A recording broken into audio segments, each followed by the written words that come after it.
प्यारे बच्चों, सीबीएसई के अकॉर्डिंग इस बार जो तुम्हारा 20 मार्क्स का प्रोजेक्ट है पॉलिटिकल साइंस का, उसमें कुछ चेंजेस हैं, कुछ बदलाव हैं। तो वो बदलाव क्या है वो देख लीजिए, क्योंकि पिछली बार जो आपने प्रोजेक्ट बनाया था उसमें जो चीज़ें थी उससे थोड़ा और बढ़ गई हैं चीज़ें जो आपको नहीं करनी है। एक तरह से देखा जाए तो थीसिस की तरह आपको वो बनाना है प्रोजेक्ट। तो मैंने यहाँ पे कुछ पॉइंट्स लिखे हैं, इन्हीं पॉइंट्स के अकॉर्डिंग आप प्रोजेक्ट फाइल अपनी तैयार करोगे।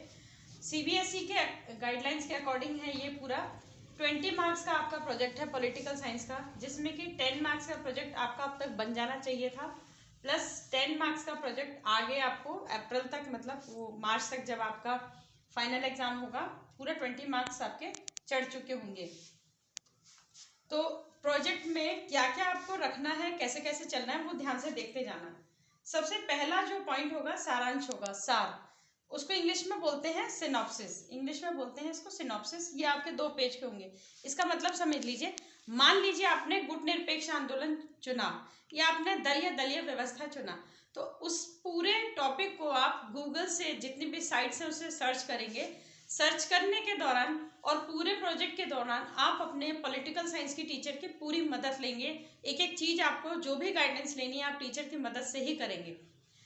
सिनॉप्सिस में क्या करना होता है कि जो प्रोजेक्ट आपको पूरा बनाना है खोल करके, उसके सब पॉइंट्स, उसकी हेडिंग्स क्या हैं जिनके अंतर्गत आप प्रोजेक्ट बनाने वाले हो, वो पॉइंट्स आएंगे। जैसे कि गुट निरपेक्ष आंदोलन आपने लिया, नाम क्या है, ये आपका पहला बिंदु हो जाएगा।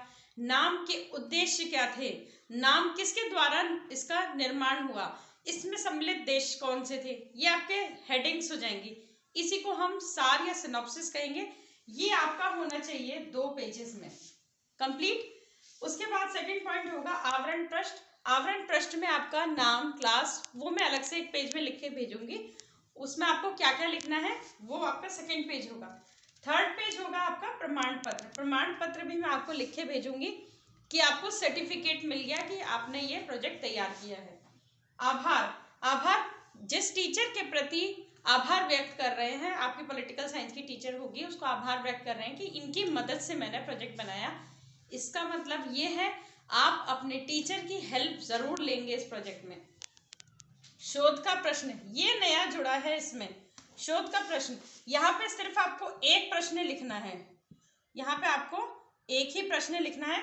शोध का प्रश्न मतलब अगर आपने नाम, गुट निरपेक्ष आंदोलन, या फिर सेकंड बुक से आपने ब्रिक्स लिया है, या फिर यूरोपीय यूनियन लिया है, यूरोपीय संघ लिया है, तो उस पे शोध का एक प्रश्न आप तैयार करेंगे कि आप इस प्रश्न के ऊपर शोध कर रहे हैं, और जो भी शोध का प्रश्न होगा वो वर्तमान से जुड़ा हुआ होना चाहिए, उसकी प्रासंगिकता वर्तमान में जरूर होनी चाहिए। फिर शोध का प्रश्न के बाद अवधारणा। अवधारणा या परिकल्पना, इसको इंग्लिश में बोलते हैं हाइपोथेसिस। तो परिकल्पना मतलब, अवधारणा मतलब मैंने कुछ सोचा है और मैं उस सोचे हुए को अपने काम करने के दौरान सिद्ध करूंगी, या मैं उसको प्रूव करूंगी, हेंस प्रूव करूंगी, जिससे इंग्लिश में थ्योरम को प्रूव करते हैं, सेम वैसे। मतलब आपका क्वेश्चन ये होगा, शोध का प्रश्न आपका क्वेश्चन होगा, और अवधारणा, परिकल्पना, हाइपोथेसिस मतलब ये भी 3-4 लाइनों में होगी। ये आपको लिखना होगा कि मैं जो मैंने शोध का प्रश्न लिया है, आने जो मैं फाइल अब आगे अपनी तैयार करूंगी, मेरा ये प्रश्न को मैं सिद्ध करके दिखाऊंगी। आगे है परियोजना के उद्देश्य। मतलब आपने ये वाला टॉपिक, नाम या ब्रिक्स या जो भी है, आपको टीचर ने टॉपिक दिया या आपने खुद सेलेक्ट किया, क्यों किया इसका आप कारण लिखोगे, उद्देश्य लिखोगे, उसके पीछे आपका बनाने के पीछे उसका उद्देश्य क्या है। क्योंकि ये क्वेश्चन ऐसा है कि एग्जामिनर जरूर पूछेगा कि आपने शोध का प्रश्न, बहुत ध्यान से शोध का प्रश्न लेना है, और परियोजना के पीछे उद्देश्य क्या थे। उसके बाद आती है विषय सूची, कंटेंट लिस्ट, मतलब आपने फाइल में क्या क्या लगाया। फिर कार्य पद्धति, ये भी नया जुड़ा है, इसको भी ध्यान से सुने।